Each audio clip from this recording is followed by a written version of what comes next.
రక్షణ వార్త చూస్తున్న యూట్యూబ్ ఛానల్ చూస్తున్న ప్రజలందరికీ శుభాభివందనాలు తెలియచేస్తున్నాము. ప్రభునందు ప్రియ దేవుని బిడ్డలారా, ఈరోజు ప్రభు మనతో మాట్లాడు వాక్యము నమ్మకమైన వారికి మెండైన దీవెనలు కలుగుతాయని ప్రభు మనతో మాట్లాడుచున్నాడు. ఈ రోజు యొక్క అంశము నమ్మకమైన వారికి కలుగు మెండైన దీవెనలు. ప్రార్థన చేసుకుందాం. మమ్మల్ని మిక్కిలిగా ప్రేమించిన మా ప్రియ పరలోకపు తండ్రి, మీ పరిశుద్ధ నామమును బట్టి మీకు వందనములు, స్తుతులు, స్తోత్రాలు తెలియచేయుచున్నాము. మా జీవితాలలో నా ప్రభు మీరిస్తున్న ఆశీర్వాదాలను బట్టి, దినదినము మమ్మల్ని బ్రతికిస్తున్న విధానం బట్టి మీకు వందనాలు. ఈనాడు సజీవులంగా మేము ఉన్నామంటే నీ కృపా ప్రేమను బట్టి మేము నాయన నీ వార్తను మేము వినగలుగుచున్నాము. అట్టి విశ్వాసములు వినువారందరూ కూడా బలపడుచు నా తండ్రి, రక్షణానుభవం కలిగిన వారై నాయన పరలోక స్వాస్థ్యము కొరకు ఎదురు చూసే ధన్యత ప్రతి వారికి కలుగ చేయమని, ఈ వాక్యం చిన్న బిడ్డలందరూ హృదయాల్లో మారు మనసు రక్షణ కలుగ చేయమని యేసు క్రీస్తు నామమున బట్టి అడుగుచున్నాము తండ్రి. ఆమేన్, ఆమేన్, హల్లెలూయా. ప్రభునందు ప్రియ దేవుని బిడ్డలారా, ఈరోజు మనము వాక్య సంబంధమైన జీవితంలోనికి నడిపించబడుతూ వస్తున్నాము. అయితే సామెతల గ్రంథము 28వ అధ్యాయము 20వ వచనం చూద్దాం.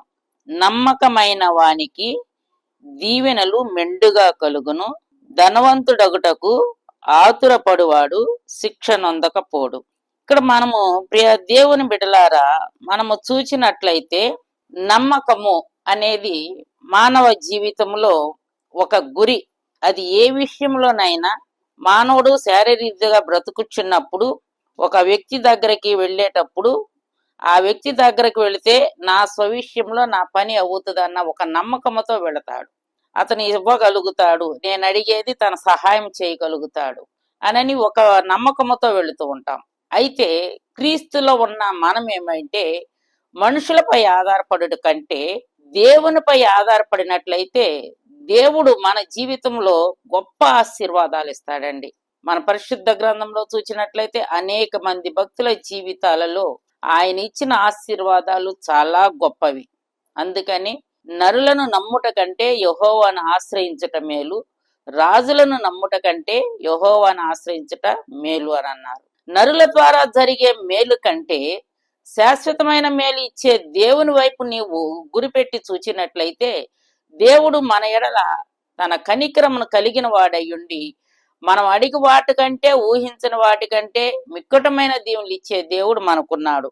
ఇక్కడ మనము చూచినట్లయితే సత్యముగా జీవించేవారు అంటే యథార్థమైన జీవితంలో జీవించేవారు, సత్య ప్రవర్తన కలిగిన వారు ఆయనకిష్టమైన వారుగా ఉన్నారు.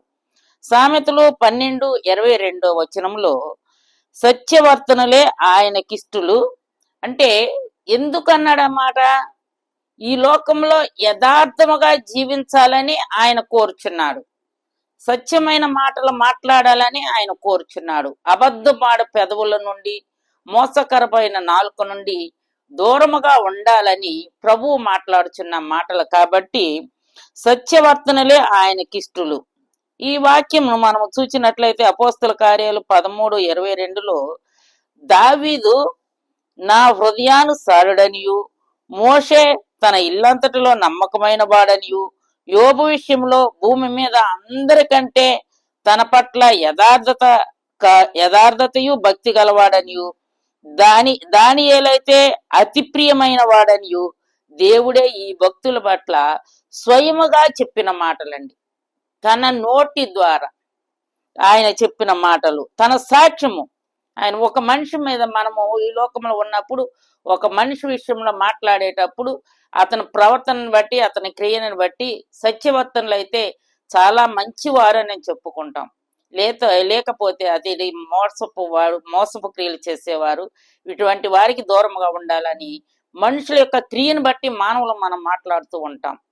దేవుడు మంచి సాక్ష్యము ఈ భక్తుల గురించి చెబుతున్నాడు, తన స్వయంగా చెప్పిన మాటలండి. ఈ విధంగా ఈ భక్తులందరూ దేవునికి ఇష్టమైన వారుగా జీవించారు, యథార్థమైన జీవితంలో జీవించారు. అందును బట్టే వారు ఆశీర్వాదాలు పొందిన వారుగా ఉన్నారు. వారు మనలాగే మానవులు, మనలాగే శరీరానుభవం కలిగిన వారు, శరీరానుసారమైన జీవితంలో జీవించిన వారు. మరి ఎందుకు వారిని ప్రత్యేకంగా దేవుడు మంచి సాక్ష్యం పలికాడు? ఈరోజు మనము కూడా ఆయన ద్వారా ఆశీర్వదించబడాలి అని అంటే, మంచి సాక్ష్యం మనం కలిగి ఉండాలంటే, మనము దేవునిపై పరిపూర్ణమైన నమ్మకత్వాన్ని కలిగి ఉండవలసిన వారముగా ఉంటున్నాం. నమ్మకాన్ని బట్టి దేవుని చేత దీవించబడిన వారి యొక్క వారిని కొంతమందిని మనం తెలుసుకుని ఉందాము. ఆలోచన చేయండి ప్రియ దేవుని బిడ్డలారా. 2 సమూయేలు 6వ అధ్యాయము 11వ వచనంలో చూసినట్లయితే, ఒబేదేదేము దేవుని మందసాన్ని తన ఇంటిలో 3 నెలలు పెట్టుకున్నాడండి. దేవుని మందసాన్ని మరి ఆ దావీదు తీసుకువస్తున్నప్పుడు, అయితే అది దేవుని యొక్క ప్రేమ, ఎంత ప్రేమ దయ కలిగిన వాడో అంత కోపము రౌద్రము కూడా కలిగిన వాడు. ఇప్పటికీ దేవుడు మన మధ్య ప్రేమ కలిగిన వాడుగానే ఉన్నాడు. అయితే దావీదులో ఉన్న భయం ఏంటంటే, ఆ మందసము తన దగ్గర ఉంచుకుంటే ఏమైనా అవుద్దేమో, ఏదన్నా జరిగి మరలా నేను శాపానికి గురైపోతోనేమోనన్న భయముతో ఆ మందసము ఎక్కడ పెట్టాలన్నప్పుడు ఒబేదేదేమో ధైర్యంతో ముందుకు వచ్చాడండి. తన యొక్క ఆలోచన ఏమిటంటే, దేవుని యొక్క మందసము నా యొక్క గృహంలో పెట్టుకోవటానికి ఆయన ఒక ధైర్యం కలిగిన వాడుగాను, ఒక నమ్మకముతోను, ఆనందముతో తన ఇంటిలో పెట్టుకోవటానికి అతను ఇష్టపడిన వాడుగా ఉన్నాడు. 3 నెలలు ఒబేదేదేము గృహములో ఆ యొక్క మందస్సు ఉంచబడినదండి. ఆ దేవుని మందస్సు అనగా ఆయన యొక్క వాక్యమే తన గృహంలో ఉన్నది. దేవుడే ఆయన గృహంలో నివాసం అన్నాడు. అందుని బట్టి ఆ మందసము 3 నెలలు ఒబేదేదేము గృహంలో పెట్టుకున్నట్టు ద్వారా ఆ ఒబేదేదేము గృహము గొప్ప ఆశీర్వాదము పొందిన వాడుగా ఉన్నాడు.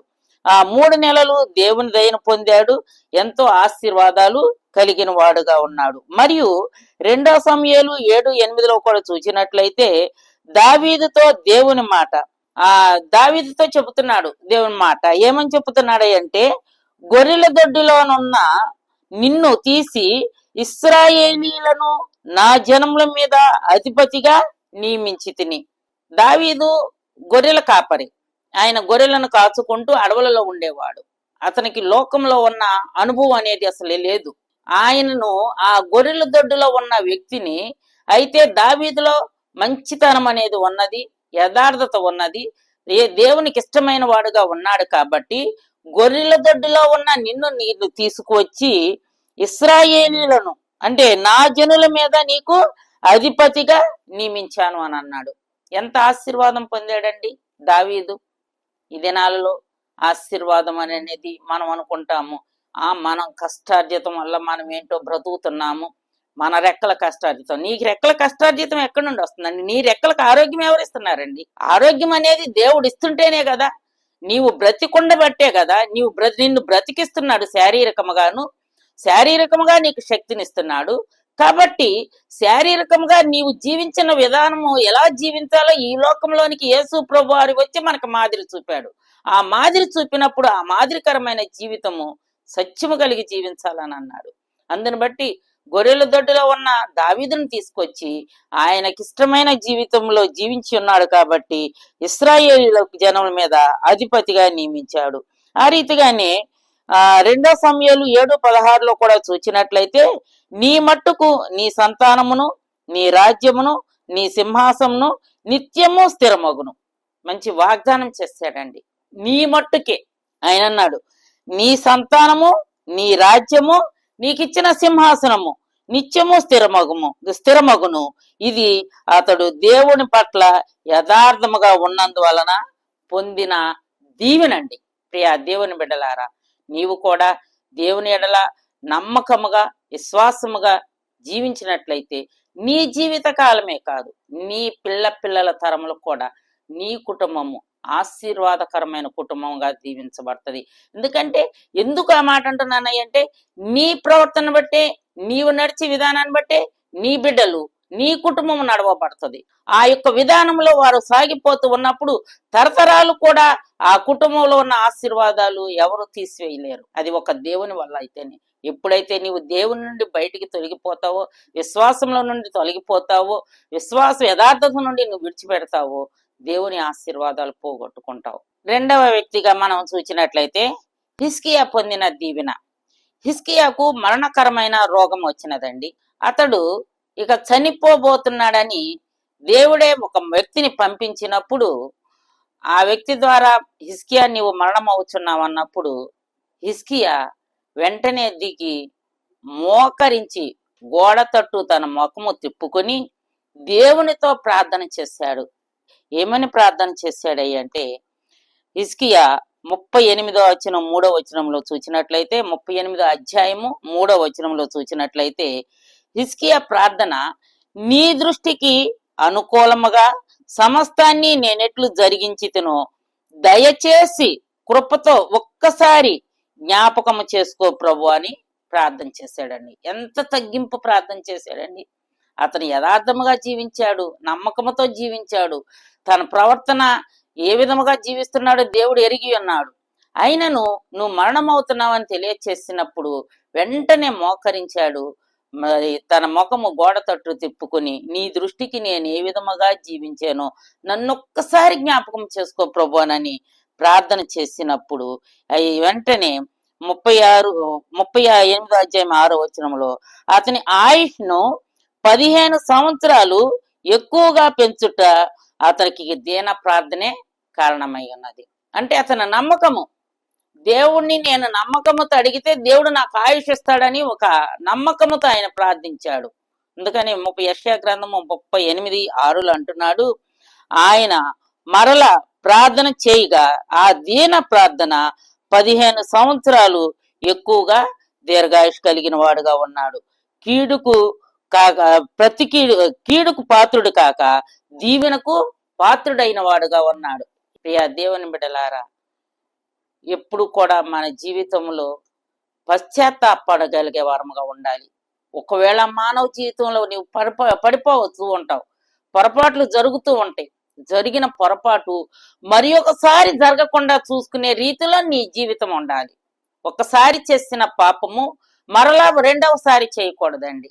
ఈ పాపానికి ఫలితం నేను పొంది ఉన్నాను కాబట్టి నేను మరలా పాపం చేయకూడదని ఒక నిశ్చయత నీలోకి రావాలి. అప్పుడే నీ యథార్థత గాని, నీ నమ్మకం గాని, నీ విశ్వాసంలో గాని నీవు బలపడగలుగుతావు, దీవెన పొందగలుగుతావు. వెతికి దీవించే దేవుడై ఉన్నాడు మన దేవుడు. నువ్వు ఎక్కడ ఉన్నా కూడా యథార్థమైన జీవితంలో జీవిస్తే, నువ్వు ఏ స్థలం ఉన్నావు, ఏ పట్టణంలో ఉన్నా, ఏ గ్రామంలో ఉన్నా, లేకపోతే ఏ దేశంలో ఉన్నా, నీ నమ్మకాన్ని, యథార్థతను, సత్యమును నీవు కలిగి ఉన్నట్లయితే ఎక్కడ ఉన్నా కూడా దేవుడు నిన్ను వెతికి నీ యథార్థతను బట్టి నీ హృదయ వాంఛలను తీర్చే దేవుడై ఉన్నాడు. 2వ దినవృత్తాంతాలు 16వ అధ్యాయము 9వ వచనం చూసినట్లయితే, తన ఎడల యథార్థ హృదయము కలవారిని వెదికి ఆశీర్వదించుటకై ఆయన కనుదృష్టి లోకమంతా సంచారము చేయుచున్నది. ఎక్కడుందండి? ఆయన యందు యథార్థమైన హృదయం కలిగిన వారు ఎక్కడ ఉన్నా సరే ఆశీర్వదించటానికి ఆయన కనుదృష్టి లోకమంతా సంచారం చేస్తుందంటండి. ప్రియా దేవుని బిడ్డలారా, నీవు అనుకొనవచ్చు మనుషునికి మరుగై ఉంటావేమో గాని దేవునికి ఏది కూడా మరుగై ఉండదు. కాబట్టి నీవు ఎక్కడ ఉన్నా, నీవు కూర్చున్నది ఆయన చూస్తున్నాడు, నువ్వు నుంచున్నది నిలవబడినది ఆయన చూస్తున్నాడు, నీవు మాట్లాడే మాటలు ఆయన వింటున్నాడు. ప్రియా దేవుని బిడ్డలారా, నీవు అనుకొనవచ్చును మనుషుని చేత దాచబడతావేమో గాని దేవుని చేత నుండి నీవు దాచబడలేవు, తప్పింపబడలేవు. ప్రియా దేవుని బిడ్డలారా, లోకమంతా ఆయన కనుదృష్టి సంచారం చేయుచునే ఉన్నది. ఆయన దృష్టించిన వారిలో ఆయన చెప్పుచున్నాడు, ఆయన దృష్టించిన వారితో యెషయా 43:4 అంటున్నాడు, నీవు నా దృష్టికి ప్రియుడవైనందున ఘనుడవైతివి. ఆయన లోకమంతా ఆయన కనుదృష్టి సంచారం చేయుచున్న వారిలో ఆయన చెప్పుచున్న మాట, నీవు నా దృష్టికి ప్రియుడవైనందున ఘనుడవైతివి. మరి ఈ రోజు నువ్వు ఆ సాక్ష్యాన్ని కలిగి ఉంటున్నావా? ప్రియ దేవుని బిడ్డలారా, నీ జీవితం ఒక్కసారి ఎలా ఉన్నదో ఆలోచన చేసుకో. నీ ఆశీర్వాదాలు ఎలా పొందగలుగుతున్నావో. నీవు జీవిస్తున్నావంటే నీ యొక్క స్వబుద్ధిని ఆధారం చేసుకుని జీవించటం కాదు, దేవుని ఆధారం చేసుకోవాలి. నీ స్వబుద్ధిని ఆధారం చేసుకున్నాడు. సామెతల గ్రంథం 3వ అధ్యాయంలో అంటున్నాడు, నీ స్వబుద్ధిని ఆధారం చేసుకొనక పూర్ణ హృదయంతో యెహోవా యందు నమ్మిక ఉంచుము. కాబట్టి నీ స్వబుద్ధిని కాకుండా యెహోవా మీద నమ్మకం ఉంచగలిగిన వాడుగా ఉండాలి. కీర్తన 115:13లో ఆయన అంటున్నాడు, పిన్నలనేమి పెద్దలనేమి తన యందు భయభక్తులు కలిగి ఆయనకిష్టులుగాను నమ్మకమైన వారుగాను ఉండు వారిని ఆయన తప్పక ఆశీర్వదించును. నువ్వు చిన్నవాడువైనా పెద్దవాడువైనా వృద్ధుడవైనా దేవునికి ఇష్టమైన జీవితంలో నీవు జీవిస్తే ఆయన నిన్ను ఆశీర్వదించటానికి సిద్ధముగా ఉన్నాడు. అయితే సామెతలు 10:22లో అంటున్నాడు, దేవుని ఆశీర్వాదం మాత్రమే నరునికి ఐశ్వర్యాన్ని ఇస్తుందంటండి. సామెతల గ్రంథము 10వ అధ్యాయము 22వ వచనం చూసినట్లయితే ఆయన చెప్పును, నరుల కష్టార్జితము వ్యర్థము, దేవుని నుండి వచ్చు ఆశీర్వాదము అది ఎన్నటెన్నటికీ ఆశీర్వాదకరముగా ఉంటది. కాబట్టి ప్రియ దేవుని బిడ్డలారా, నీవు అనుకొనవచ్చును, దేవుని ఆశీర్వాదం అనేది నీ నుండి ఎవరు దూరపరచలేడు. నీ యథార్థత, నీ విశ్వాసాన్ని, నీ నమ్మకాన్ని నీవు నిలువబెట్టుకోగలిగినప్పుడు ఆయన నుండి వచ్చు ఆశీర్వాదమే ఈరోజు. కాబట్టి ప్రియ దేవుని బిడ్డలారా, క్రీస్తు ద్వారానే మనం ఏ ఆశీర్వాదమైనా, అది భూలోక ఆశీర్వాదం అవ్వచ్చు, పరలోక ఆశీర్వాదము, వీటన్నిటికంటే ప్రాముఖ్యమైనది పరలోక ఆశీర్వాదం. నువ్వు ఎప్పుడైతే నీ నమ్మకాన్ని కలిగి ఉంటావో ఆ ఆశీర్వాదం పొందగలుగుతావు. క్రీస్తు ద్వారానే పరలోక ఆశీర్వాదం కూడా ఉన్నది. ఎఫెసీయులకు రాసిన పత్రిక 1వ అధ్యాయము 3వ వచనంలో అంటున్నాడు, దేవుడు క్రీస్తు ద్వారానే పరలోక విషయంలోను ఆత్మ సంబంధమైన ప్రతి ఆశీర్వాదమునిచ్చాను. ఎప్పుడండి? క్రీస్తు ద్వారా. యెహోవా దేవుడు తన కుమారుడైన ప్రియ కుమారుడైన యేసు క్రీస్తు ద్వారా పరలోక విషయంలో ఆత్మ సంబంధమైన ప్రతి ఆశీర్వాదము ఆయన మనకి ఇచ్చిన వాడుగా ఉన్నాడు. కొర్నేలి దీవించబడ్డాడు. ఏ విధంగా దీవించబడ్డాడండి? ప్రతి అపోస్తుల కార్యములు 10వ అధ్యాయము 2వ వచనం చూసినట్లయితే, కొర్నేలి తన ఇంటి వారందరితో కూడా దేవుని యందు భయభక్తులు గలవాడై ఉండి ప్రజలకు ఎక్కువగా దాన ధర్మములు చేయుచు ఎల్లప్పుడూ దేవునికి ప్రార్థించడు వాడుగా ఉన్నాడు. తన కుటుంబం అంతా తన బిడ్డలతో సహా మోకరించి ప్రార్థన చేసిన వాడుగా ఉండటను బట్టి కొర్నేలి ఆశీర్వదించబడిన వాడుగా ఉన్నాడు. దానితో పాటు అపోస్తుల కార్యాలు 10వ అధ్యాయము 35వ వచనంలో కూడా ఏ జనములోనైనా ఆయనకు భయపడి నీతిగాను నమ్మకముగాను నడుచుకొను వానిని ఆయన తప్పక ఆశీర్వదించబడును. నువ్వు ఎక్కడ ఉన్నా సరే, ఎల్లప్పుడు కూడా ఏ జనంలోనైనా తెగువకు చెందిన వాడవైనాను, ఏ యొక్క విధానంలో జీవించినను ఆయన యందు నమ్మకం కలిగిన వారుగా ఉంటే ఆయన తప్పకుండా మనల్ని ఆశీర్వదించేవాడై ఉన్నాడు. నీవు ఎప్పుడైతే దేవునితో ఏకీభవించి దేవుని మాటకు దేవుని వాక్యానికి నీవు లోబడిన వారుగా ఉంటే దేవుడు నిన్ను అభిషేకించి ఆశీర్వాదము ఇచ్చేవాడుగా ఉన్నాడు. ఫిలిప్పీలకు రాసిన పత్రిక 4వ అధ్యాయము 19వ వచనంలో, తన యందు నమ్మిక ఉంచిన ప్రతి వారి అవసరాన్ని తీర్చుటకు కావలసినంత ఐశ్వర్యము ఆయనకున్నది. ఎవరి మీదండి? మరి ఒకసారి చదువుతున్నాను, తన యందు నమ్మిక ఉంచిన ప్రతి వారి అవసరాన్ని తీర్చుటకు కావలసినంత ఐశ్వర్యము ఆయనకున్నది కనుక ఆయన నుండి మనము పొందవలసినది దేవుని యొక్క దీవెన, పరలోక ఆశీర్వాదము. ఎప్పుడైతే నువ్వు పరలోక ఆశీర్వాదం పొందగలిగే స్థితిలో నీవు జీవిస్తావో భూలోకంలో దేవుడు నిత్యము నిన్ను ఆశీర్వదించేవారుగా ఉంటాడు. చివరిగా మనం చూసినట్లయితే మత్తయి సువార్త 6వ అధ్యాయము 33వ వచనము, తండ్రి రాజ్యమే ఆ తరువాత లోక సంబంధమైన ప్రతి ఈవియు అని చెప్పబడినది. మొదట తండ్రి రాజ్యం కొరకు నీవు వెతకాలి. తండ్రి రాజ్యం కొరకు నీవు నమ్మకం ఉంచాలి. నీ యథార్థతను కాపాడుకోవాలి. అప్పుడే నీవు దేవునిలో పరలోక ఆనందంతో పాటు భూలోక ఆశీర్వాదాలు కూడా మెండుగా నీ మీదకి ఇవ్వటానికి దేవుని కనుదృష్టి నీ మీద ఉన్నది. కాబట్టి ప్రియ సహోదరి సహోదరుడా, ఈ రక్షణ వార్త వినుచున్న ప్రతి బిడ్డకు నేను తెలియచేసేది ఏమిటయ్యానంటే, నీ విశ్వాసాన్ని, నీ యథార్థతను, నీ నమ్మకాన్ని క్రీస్తు నుండి తొలగిపోకుండా సత్య ప్రవర్తన కలిగి జీవిస్తూ పరలోక ఆశీర్వాదము భూలోక దీవెన కూడా పొందాలని ప్రభువు నాన్న బట్టి తెలియచేయుచున్నాను. ప్రభు ఈ మాటలను దీవించునుగాక. ఆమేన్. చిన్న ప్రార్థన చేసుకుందాం. మమ్మల్ని మిక్కిలిగా ప్రేమించిన మా ప్రియ పరలోకపు తండ్రి, మీ పరిశుద్ధ నామమును బట్టి మీకు వందనములు, స్తుతులు, స్తోత్రాలు తెలియచేయుచున్నాం. దేవా, ఈ యొక్క సమయంలో నాయన ఈ వాక్యం వినిచున్న ప్రతి బిడ్డకు నాయన నీ యొక్క ఆదరణ కలుగు చేయండి. వాక్యం వినుట కాదు గాని గ్రహించి వారి యొక్క విశ్వాసాన్ని కాపాడుకోవాలంటే యథార్థమైన జీవితము కలిగి ఉండాలి, నమ్మకము కలిగిన వారుగా ఉండాలి, సత్ప్రవర్తన కలిగిన వారుగా ఉండాలి. కొంతమంది భక్తుల జీవిత చరిత్రలు వారు విని ఉన్నారు. వారిని బట్టి నాయన నా జీవితంలో కూడా ఈ ఆశీర్వాదం పొందాలంటే, నేను కూడా దేవుని ద్వారా మంచి సాక్ష్యం పొంది ఉండాలంటే, దేవునిలో యథార్థత నమ్మకం కలిగిన వారుగా ఉండి దీవించబడాలనే నిరీక్షణ వినుచున్న వారందరికీ కూడా కలుగ చేయమని ప్రార్థన చేయుచున్నాం. మాతో ఈ ప్రార్థనలో ఏకీభవించిన ప్రతి బిడ్డను, వారి ప్రియ కుటుంబాలను మీరు దీవించండి. వారి అవసరతలు అక్కరలన్నీ కూడా మీరు తీర్చమని యేసు క్రీస్తు నామమును బట్టి వేడుకొనుచు ప్రార్థిస్తున్నాము తండ్రి. ఆమేన్. ఆమేన్. హల్లెలూయా.